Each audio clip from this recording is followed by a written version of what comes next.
حضرت اسامہ بن زید رضی اللہ تعالیٰ عنہ فرمانے لگے، یہ طبرانی کی حدیث ہے، حضرت اسامہ بن زید کہتے ہیں گھر میں نا سالن پکا نبی پاک صلی اللہ علیہ وسلم، حضور نے سالن کھایا تو بڑا مزیدار لگا۔ یہ بھی دل کا انوکھا سودا ہے کہ جب کچھ چیز اچھی لگے تو پھر اپنے یاد آتے۔ آپ یقین کریں پھر بندہ کہتا ہے تھوڑی پیک بھی کرا لوں بچوں کے لیے، اپنے یاد آتے ہیں۔ حضرت اسامہ بن زید کہتے ہیں سالن بڑا عمدہ تھا، گوشت پکا تھا، حضور نے تھوڑا سا برتن میں ڈالا، فرمایا جا میری بیٹی رقیہ کو دے آ۔ جناب اسامہ بن زید رضی اللہ تعالیٰ عنہ فرماتے ہیں کہ تو میں چھوٹا تھا، دوسرا بھی پردے کی آیتیں بھی نازل نہیں ہوئی تھیں، ایک دوسرے کے گھروں میں بلا روک ٹوک لوگ آیا جایا کرتے تھے۔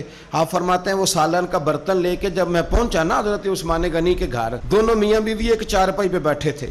فرماتے ہیں میں نے بھی دنیا دیکھی پر اتنا سونا جوڑا میں نے بھی کبھی نہیں دیکھا۔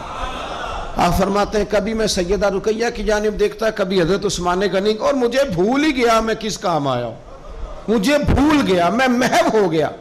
کہتے ہیں کہ وہ حضور کے داماد اور شہزادی کو دیکھ کے میری نظریں ہٹتی ہی نہیں۔ کہتے ہیں جب میں دیر تک دیکھتا رہا تو عثمان غنی مسکرائے، فرمانے لگے اسامہ کدھر آئے تھے یار؟ تو جیسے بندے کی آنکھ کھل جاتی ہے۔ میں نے کہا جی میں سالن دینے آیا تھا۔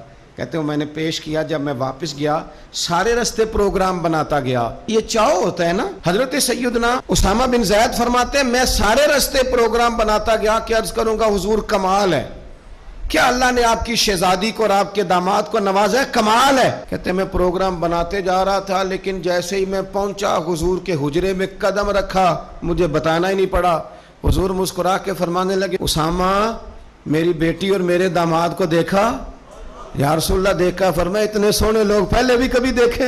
میں نے عرض کی حضور نہیں، میں نے پہلے کیا بریلی کے امام کا انداز ہے۔ فرماتے ہیں تیری نسل پاک میں ہے بچہ بچہ نور کا، کیونکہ تو ہے عین نور تو تیرا سب گھرانہ ہی نور کا۔